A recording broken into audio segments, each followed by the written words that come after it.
ಕೇಂದ್ರ ಸರ್ಕಾರದ ವಿವಿಧ ಯೋಜನೆಗಳ ಬಗ್ಗೆ ಅರಿವು ಮೂಡಿಸುವ ಅಭಿಯಾನವನ್ನು ನೆಲಮಂಗಲ ತಾಲೂಕಿನ ಚಿಕ್ಕನಹಳ್ಳಿ ಗ್ರಾಮದಲ್ಲಿ ಹಮ್ಮಿಕೊಳ್ಳಲಾಗಿತ್ತು.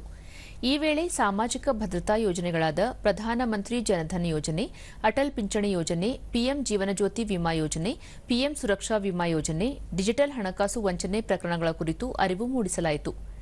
ಈ ಸಂದರ್ಭದಲ್ಲಿ Karnataka bank manager Dinesh, Canara bank ಆರ್ಥಿಕ ಸಾಕ್ಷರತಾ ಸಲಹೆಗಾರ ಸಂಪತ್ ಕುಮಾರ್ ಹಾಗೂ ವಿವಿಧ ಸ್ವಸಹಾಯ ಸಂಘದ ಮಹಿಳೆಯರು ಉಪಸ್ಥಿತರಿದ್ದರು.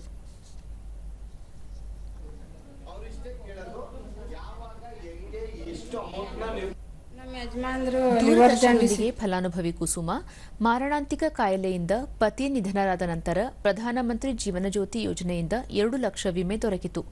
ಇದರಿಂದ ಮಗನ ವಿದ್ಯಾಭ್ಯಾಸಕ್ಕೆ ಸಹಕಾರಿಯಾಯಿತು ಎಂದು ತಿಳಿಸಿದರು. ಇಂಜಿನಿಯರ್ 1,20,000 ಹಾಸ್ಪಿಟ್ಲಿಗೆ ಒಂದು ಸ್ವಲ್ಪ ಸಾಲ ಮಾಡಿದ್ದೆ ಸರ್. ಸಾಲದ್ದು ಇದಾಗುತ್ತೆ. ಸಂಜೀವಿನಿ ಸಂಘದ ಆಶಾ, ಅಭಿಯಾನದಲ್ಲಿ ಕೇಂದ್ರ ಸರ್ಕಾರದ ಹಲವು ಯೋಜನೆಗಳ ಬಗ್ಗೆ ಮಹಿಳಾ ಸ್ವಸಹಾಯ ಸಂಘಗಳಿಗೆ ಸಂಪೂರ್ಣ ಮಾಹಿತಿ ತಿಳಿಸಿಕೊಡಲಾಯಿತು. ಇದರಿಂದ ಬ್ಯಾಂಕ್ ಸಾಲ ಸೌಲಭ್ಯಗಳ ಬಗ್ಗೆಯೂ ಮಾಹಿತಿ ದೊರಕಿತು ಎಂದರು. ಸರ್, ಎಲ್ಲರೂ ಮಾಡಿಸಿದ್ದಾರೆ. ಆಲ್ಮೋಸ್ಟ್ ಎಲ್ಲರೂ ನಮ್ಮ ಇದರಲ್ಲಿ ಕೆನರಾ ಬ್ಯಾಂಕಲ್ಲೂ ಮಾಡಿಸಿದ್ದಾರೆ, ಕಾವೇರಿ ಗ್ರಾಮೀಣ ಬ್ಯಾಂಕಲ್ಲೂ, ಕರ್ನಾಟಕ ಗ್ರಾಮೀಣ ಬ್ಯಾಂಕಲ್ಲೂ ಮಾಡಿಸಿದ್ದಾರೆ. ಎಲ್ಲ ಆಲ್ಮೋಸ್ಟ್ ಎಲ್ಲ ಮಾಡಿಸಿದ್ದಾರೆ ಸರ್. ವಿಮೆಗಳು ತುಂಬ ಹೆಲ್ಪ್ ಆಗ್ತಿದೆ ಸರ್ ಜನಗಳಿಗೆ.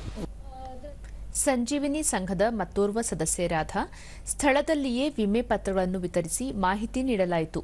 ಮನೆ ಮನೆಗೆ ಕೇಂದ್ರದ ಯೋಜನೆಗಳನ್ನು ತಲುಪಿಸುವ ಕಾರ್ಯದಿಂದ ಜನರ ಆರ್ಥಿಕ ಅಭಿವೃದ್ಧಿಗೆ ಸಹಕಾರಿಯಾಗಲಿದೆ ಎಂದು ತಿಳಿಸಿದರು. ಇದರಿಂದ ತುಂಬಾ ಅನುಕೂಲ ಆಗಿದೆ. ನಮ್ಮ ಹೆಣ್ಮಕ್ಳುಗಳಿಗೆ ಹತ್ರದಲ್ಲೇನೆ ಅವ್ರಿಗೆ ಏನ್ ಫಾರ್ಮೇಟ್ ಅರ್ಜಿಗಳನ್ನ ತಂದು ಇಲ್ಲೇ ಭರ್ತಿ ಮಾಡಿ ಅವ್ರಗಳಿಗೆಲ್ಲಾನು ಈ ಅವಕಾಶವನ್ನ ಕಲ್ಪಿಸಿಕೊಟ್ಟಿದ್ದಕ್ಕೆ ಧನ್ಯವಾದಗಳು ಸರ್. ದಿನೇಶ್, ಅಭಿಯಾನದಲ್ಲಿ ಪ್ರತಿಯೊಬ್ಬರಿಗೂ ಬ್ಯಾಂಕ್ ಖಾತೆ ಮಾಡಿಸಲಾಗುತ್ತಿದೆ. ವಿಮಾ ಯೋಜನೆಗಳ ಪ್ರಯೋಜನವನ್ನು ಅರ್ಹರಾದ ಪ್ರತಿಯೊಬ್ಬರೂ ಪಡೆಯುವಂತೆ ಜಾಗೃತಿ ಮೂಡಿಸಲಾಗುತ್ತಿದೆ ಎಂದು ಹೇಳಿದರು. ನೀವು ಮಹಿಳೆಯರೆಲ್ಲ ಸೇರಿ ಗ್ರೂಪ್ ಮಾಡಿಕೊಂಡು ಗ್ರೂಪ್ ಲೋನ್ ತಗೋಬೋದು. ಅದು ಇನ್ಸೆಂಟಿವ್ ಸಬ್ವೆನ್ಷನ್ ಅಂತೇಳಿ ಗ್ರೂಪ್ ಲೋನಿಗೆ ಬರುತ್ತೆ. ನಿಮ್ಗೆ ಬಡ್ಡಿನೂ ಕಮ್ಮಿ ಆಗುತ್ತೆ. ಬಟ್ ಏನೇ ಲೋನ್ ತೊಗೊಂಡ್ರು ಕರೆಕ್ಟಾಗಿ ರೀಪೇಮೆಂಟ್ ಕರೆಕ್ಟಾಗಿ ಇಟ್ಕೊಳ್ಳಿ. ಅವಾಗ ಸಿಬಿಲ್ ಚೆನ್ನಾಗಿರುತ್ತೆ. ನೆಕ್ಸ್ಟ್ ಫ್ಯೂಚರ್ ನೀವು ಡೆವಲಪ್ ಆಗಬೇಕಾದ್ರೂ ಏನಾದರೂ ಲೋನ್ ಬೇಕಾದರೂ ಸಿಗುತ್ತೆ.